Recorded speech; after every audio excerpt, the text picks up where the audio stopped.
परीक्षित जी कहते हैं मुझे 7 दिन का मौका मिला है, 7 दिन का समय मिला है, मुझे भजन करना चाहिए। अपने पुत्र जन्मेजय को राजगद्दी पर बिठाया कि अब राजपाठ जन्मेजय को देकर वन में चलना चाहिए। इन दिनों में जितना हो मुझको प्रभु का सुमिरन करना चाहिए, मुझे भजन करना चाहिए, जीवन का सदुपयोग करना चाहिए। सब छोड़ करके गंगा किनारे आ गए। अनेक ऋषियों से, संतों, महात्माओं से पूछा कि गुरुदेव 7 दिन में मुक्ति कैसे हो, आप हमें बताने की कृपा करें। 7 दिन में मुक्ति कैसे हो आप हमें बताइए। कोई संत बोलता है अरे भैया देवी जी का पाठ करें उसमें भी 9 दिन लगते हैं, हैं? सर्वा बाधा विनिर्मुक्तो धन धान्य सुतान्विता। अरे देवी का पाठ करे तो 9 दिन लगते हैं, 7 दिन में मुक्ति हो कैसे होगी? किसी ने कहा अरे महामृत्युंजय का पाठ करेंगे उसमें भी 11, 21, 31, 41 दिन लगते हैं, लेकिन 7 दिन में मुक्ति कैसे हो? कोई बता नहीं पा रहा। प्रभु का ध्यान किया और आपने कल सुना भगवान का ध्यान किया। तत्रा भवत भगवान व्यास पुत्रो यदृक्षया गामट मानोनपेक्षः अलक्ष्यलिंगो निजलाभतुष्टो व्रतस्य बालै रवधूत वेशः। सुखदेव जी महाराज पधारे हैं, बोले सुखदेव जी महाराज की। सुखदेव जी पधारे हैं, सुखदेव जी के चरणों में प्रणाम किया। अब कहते हैं सुखदेव जी बिना कारण कहीं पर इतनी देर ही रुकते हैं जितनी देर में एक गाय दूही जाती है, गाय का दूध निकाला जाता है। परीक्षित जी ने सोचा कहीं सुखदेव जी आए हैं वापस ना चले जाएं, चरणों में प्रणाम किया। लिखा राजा परीक्षित दंडवत कीना चरण धोय चरणोदक लीना। चरणोदक लीना, सुखदेव जी के चरणों में प्रणाम किया है, चरणोदक का पान किया और पूछा हे गुरुदेव जिसको 7 दिन में मर जाना है उसकी मुक्ति का उपाय क्या है? पूछा, लिखा कि अतः पृच्छामि संसिद्धिं योगिनां परमं गुरुं पुरुषस्येह यत् कार्यं म्रियमाणस्य सर्वथा। पुरुषस्येह यत् कार्यं म्रियमाणस्य सर्वथा, जिसको 7 दिन में मरना है उसकी मुक्ति का उपाय क्या है? आप हमें बताने की कृपा करें।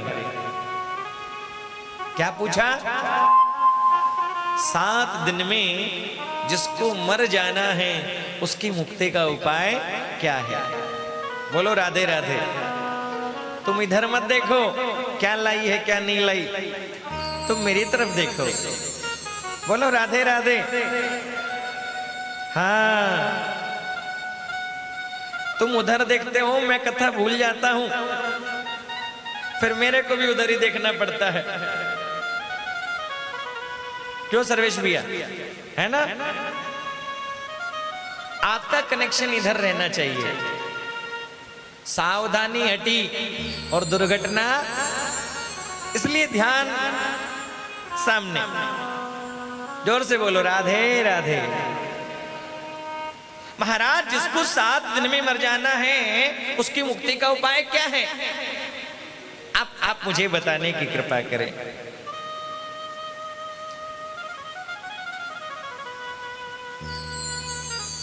ये सुनकर के सुखदेव जी कहने लगे राजन अरे 7 दिन तो बहुत अधिक है, जिसको अपनी मुक्ति चाहिए वो 2.5 घड़ी में भगवान को प्राप्त कर सकता है। बोले किसी ने प्राप्त किया? लिखा हाँ कि सतयुग में हुए थे एक राजा, खटवांग नाम था रघुराई। कि सतयुग में हुए थे एक राजा, खटवांग नाम था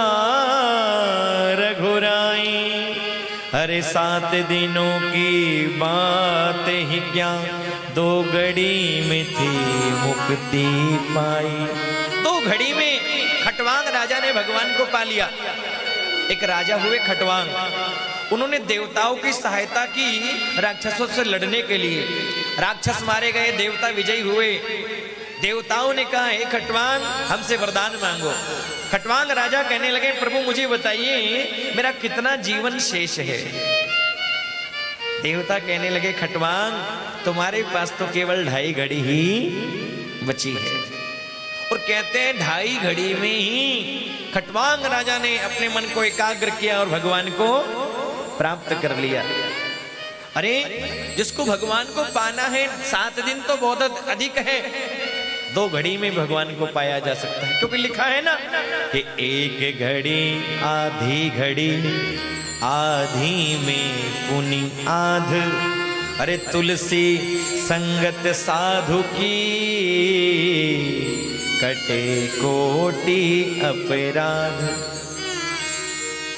संतों का संग, महापुरुषों का संग यदि 1 घड़ी भी मिल जाए तो भी जीवन का कल्याण हो जाता है।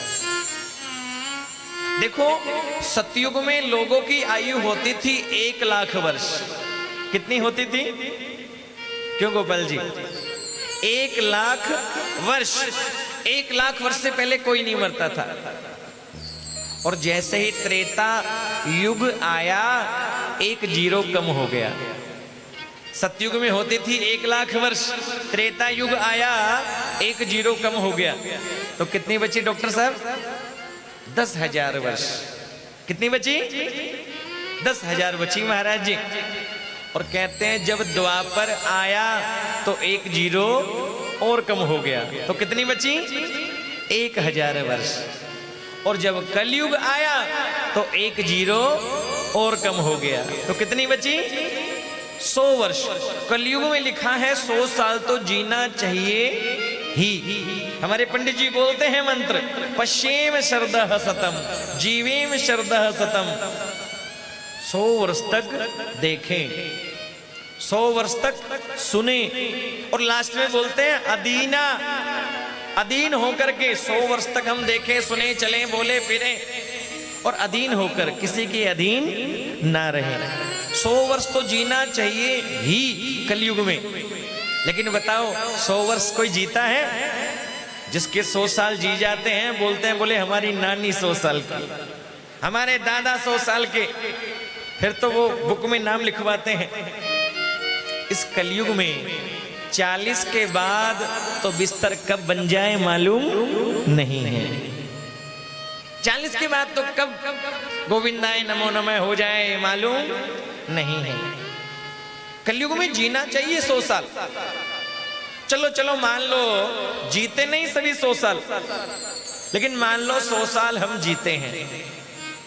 अब 100 साल में 12 घंटे का दिन और 12 घंटे की रात।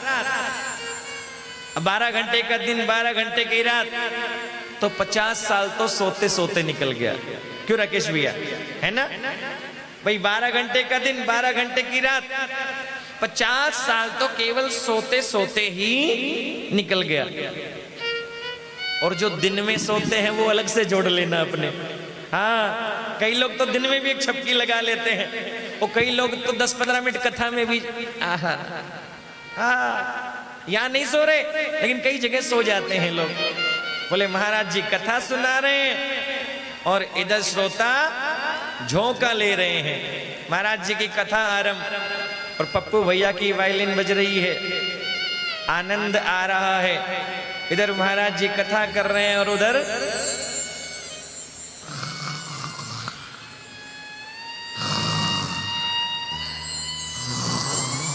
और जैसे जैसे कथा बढ़ती जाती है उनके खराटे भी तेज होते जाते हैं।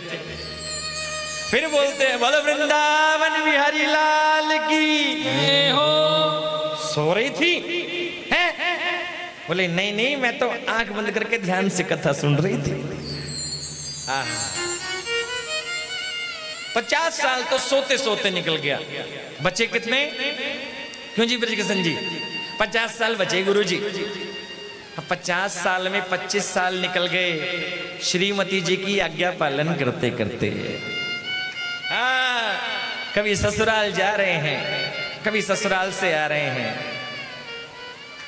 कभी तेल लेकर के आना है, कभी घी लेकर के आना है, कभी चीनी लेकर के आनी है, कभी बेटे की फीस जमा करानी है? कभी कपड़ा लाना है, कभी कभी ये करना है, कभी वो करना है। बोले खड़े हो जाओ, खड़े हो गए, बैठ जाओ, बैठ गए, चलो, चल दिए। तो 25 साल निकल गए श्रीमती जी की आज्ञा पालन करते करते। लिखा ससुरार पियारी भई जबते रिपु रूप कुटुंब भये तबते। एक संत तो मजाक में बोलते हैं, बोले एक बार ससुराल जाने से 4 धाम का फल मिलता है। हाँ, जो ससुराल में जो आनंद होता है महाराज, है ना?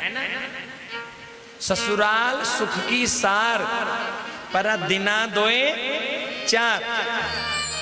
हाँ, अब जो भी जिसके बेचारे के ससुराल है वो जानता है, जिसके ससुराल ही नहीं है वो क्या जाने, है ना? ससुराल सुख की सार दिना दोए। यदि ज्यादा ससुराल में रुक गए तो सासू जी थैला दे देगी, बोले जाओ सब्जी ले आओ मंडी से जाकर के। 25 साल निकल गए श्रीमती जी की आज्ञा पालन करते करते। तो बचे कितने महाराज? 25 बचे गुरुजी। 50 साल सोते सोते निकल गया, 25 साल आज्ञा पालन करते निकल गया। अब 25 बचे।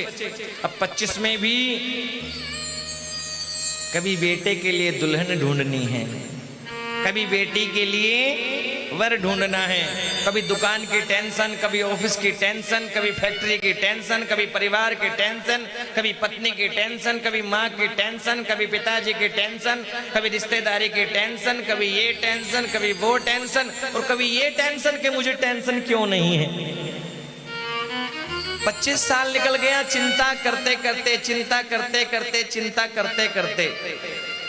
बोले चिंता मत करो, चिंतन करो। चिंता होती है संसार की और चिंतन होता है भगवान का।